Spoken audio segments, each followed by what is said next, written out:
नमस्कार दोस्तों, स्वागत है आपका चैनल कथा चक्र में।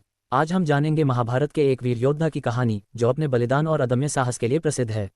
ये कहानी है वीर बर्बरीक की, जिन्हें खाटू श्याम के नाम से भी जाना जाता है। तो चलिए शुरू करते हैं इस महान योद्धा की प्रेरणादायक गाथा। महाभारत के युद्ध में जब धर्म और अधर्म के बीच महासंग्राम छिड़ा तो अनेक वीरों ने अपनी शक्ति और पराक्रम का परिचय दिया। इन्हीं में से एक थे वीर बर्बरीक, जिनकी शक्ति अद्वितीय थी और जिनका बलिदान धर्मयुद्ध की विजय का आधार बना। उनकी कहानी तथा जीवन त्याग, निष्ठा और धर्मपालन का आदर्श उदाहरण है। महाभारत युग में भीम के पोते के रूप में बर्बरीक का उल्लेख मिलता है। भीम का विवाह राक्षसी हिडिंबा के साथ हुआ था और उनके पुत्र का नाम घटोत्कच था। घटोत्कच का विवाह हिलावती, जिसे मौरवी के नाम से जाना जाता है, के साथ हुआ था। भगवान श्री कृष्ण ने ही घटोत्कच और मौरवी की भेंट करवाई थी और उनका विवाह संपन्न करवाया था। बर्बरीक का जन्म भीम के पुत्र घटोत्कच और मौरवी के घर हुआ था। मौरवी नरकासुर के सेनापति मुरा की पुत्री थी। उन्हें अहिलावती और कामकटकटा के नाम से भी जाना जाता है। बर्बरीक कुंती के पौत्र और पांडवों के वंशज थे। बर्बरीक बाल्यकाल से ही शौर्य और कौशल के प्रतीक थे।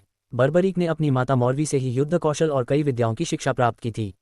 अपनी माता मौरवी की आज्ञा से बर्बरीक ने कठोर तपस्या के बल पर माता भगवती से 3 अजेय बाणों का वरदान प्राप्त किया था। इन 3 बाणों की शक्ति इतनी अधिक थी कि वे अकेले ही महाभारत का युद्ध समाप्त कर सकते थे। माता भगवती ने उन्हें यह वरदान दिया था कि उनके बाण जहां भी निशाना साधेंगे वहां विजय निश्चित होगी।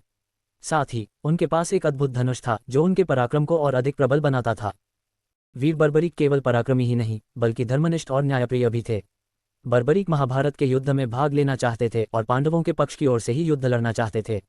जब वे अपनी माता के पास आशीर्वाद लेने पहुंचे तब माता मौरवी ने उन्हें कमजोर पक्ष की तरफ से युद्ध लड़ने की सलाह दी थी। उन्होंने प्रतिज्ञा की थी कि वे हमेशा युद्ध में हारने वाले पक्ष का साथ देंगे।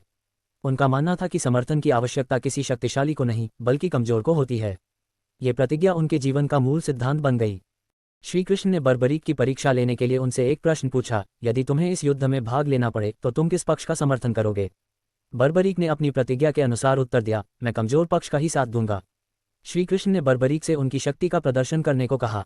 बर्बरीक ने अपनी एक बाण की शक्ति दिखाते हुए कहा कि यह बाण पूरे युद्ध क्षेत्र में जाकर चिन्हित योद्धाओं को खत्म कर ही वापस लौटेगा देगा और केवल जीतने वाले पक्ष को छोड़ देगा। ये सुनकर श्री कृष्ण ने निर्णय लिया कि बर्बरीक का युद्ध में भाग लेना न्याय और धर्म के लिए उचित नहीं होगा। श्री कृष्ण ने बर्बरीक से उनका सिर बलिदान के रूप में मांग लिया। उन्होंने कहा, यदि तुम्हारा सिर इस युद्ध क्षेत्र में रहेगा तो धर्म की विजय होगी।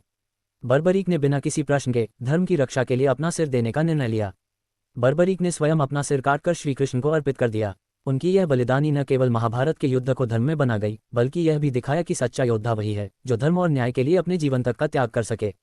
बर्बरीक की भक्ति देखकर श्री कृष्ण ने उन्हें वरदान दिया कि कलयुग में उन्हें उनके नाम पर खाटू श्याम के नाम से जाना जाएगा और जग भर उनकी कीर्ति सदा अमर रहे। श्री कृष्ण ने बर्बरीक के सिर को अमरत्व का वरदान दिया और उसे युद्ध क्षेत्र के एक ऊंचे स्थान पर स्थापित कर दिया। वहां से बर्बरीक ने पूरे महाभारत के युद्ध को देखा। युद्ध के अंत में जब श्री कृष्ण ने उनसे पूछा कि युद्ध में सबसे बड़ा योद्धा कौन था, तो बर्बरीक ने उत्तर दिया, मेरा सिर हर जगह श्री कृष्ण को ही लड़ते और जीतते हुए देख रहा था।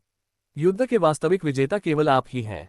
वीर बर्बरीक का त्याग हमें यह सिखाता है कि सबसे बड़ा पराक्रम अपने स्वार्थ और अहंकार का त्याग करना है। आज भी बर्बरीक को खाटू श्याम जी के रूप में पूजा जाता है। राजस्थान के सीकर जिले में स्थित खाटू श्याम जी मंदिर उनकी महानता और बलिदान का स्मरण कराता है। तो दोस्तों, ये थी वीर बर्बरीक की प्रेरणादायक कहानी। उम्मीद है आपको ये कहानी रोचक और भावनात्मक लगी होगी। हमारे चैनल को लाइक और सब्सक्राइब करना न भूलें। धन्यवाद और अगले वीडियो में फिर मिलेंगे।